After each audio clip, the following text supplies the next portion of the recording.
Roosevelt has no choice but to pull Patton from active duty. With war still raging on two fronts, Roosevelt believes the Allies may need a new strategy. He reaches out to Winston Churchill, Yes. convincing him they need to team up with an unlikely partner, Joseph Stalin.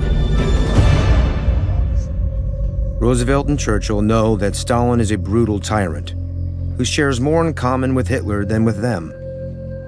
But they come to the realization that the enemy of their enemy needs to be their friend. If the Allies are going to win this war, they need Stalin on their side.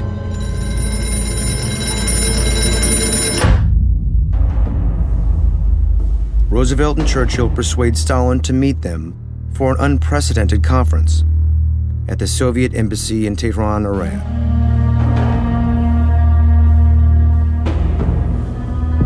This is the first meeting of the three Allied leaders, and they each come with their own agenda.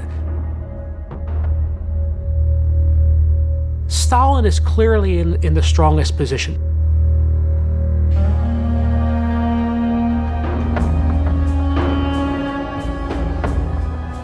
We've broken the back of the Germans, and you merely swatted them like you would at a fly. We pushed them out of North Africa. While millions of Russians have died. I do not think the people want any more of my men to die. Do your people want any more of your men to die? I'm sure that Churchill and Roosevelt had real questions about what Stalin really stood for.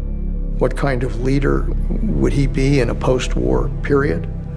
But they also knew that Stalin's primary mission was to defeat Nazi Germany. And then they had to work together.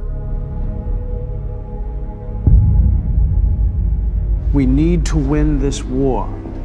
We need to win the peace.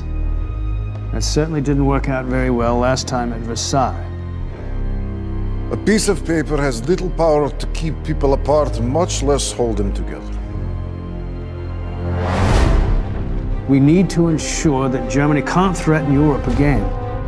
Then you need to help me. And you need to help me.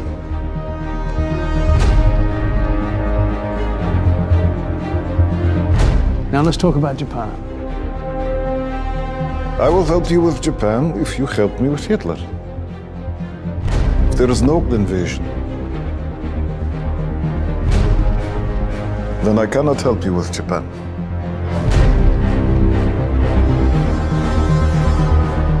After 4 days of intense negotiations, in exchange for Stalin's help in the Pacific, Roosevelt and Churchill agreed to execute an unprecedented invasion of Europe. The Allies knew that to defeat Nazi Germany, you were going to have to invade Western Europe, and you're going to have to go from France, essentially, into Germany. And it was an amazing undertaking, both in scope and complexity.